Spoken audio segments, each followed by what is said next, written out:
Glum Plum Galettes. This comes to us on page 39 of Sugar Butter Flour, the official Waitress pie book, under the section Fruit Pies. Alright, for the next 3 weeks, we are going to be doing more summer treats, but they're going to be pies with unconventional vessels, with the first one being Galettes, open-faced ham pies. And that can only mean one thing: pastry. This is going to be the last time we're using pastry on the show for a while.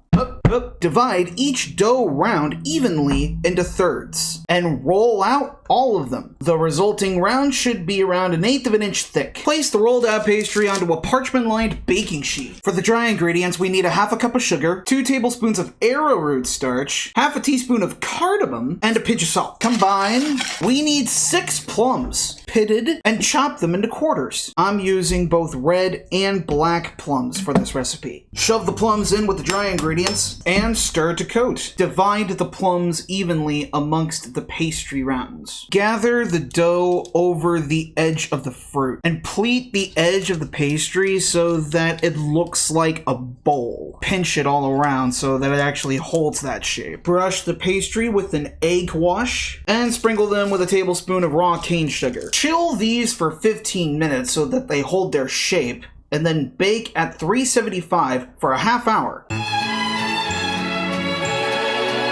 Well, this is unfortunate. You see how the Galettes flaned right there? All the juices just poured out of there. Really caramelized onto that parchment paper. This right here was the sign that 15 minutes was not enough to chill these things. You definitely have to go for like 20 minutes to a half hour or so. But I am not going to be deterred by this. I'm going to let these cool for 15 minutes and then taste test these babies. And there you have it. Banish the Glum Plum Galettes. The recipe recommends not only eating the swarm, but also with a bowl of ice cream on the side.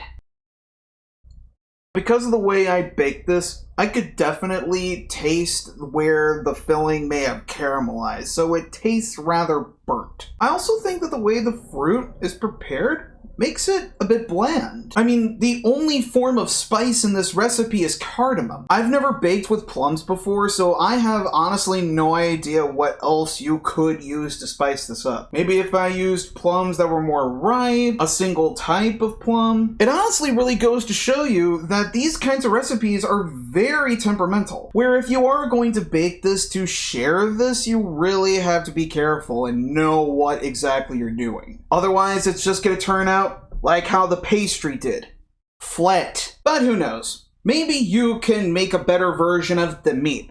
Grab your own copy of Sugar Butter Flour, the official Waitress pie book, to make your own version of Banish the Glum Plum Galettes. Thank you so much for watching this episode of Waitress Wednesday, and I'll see you in the next one.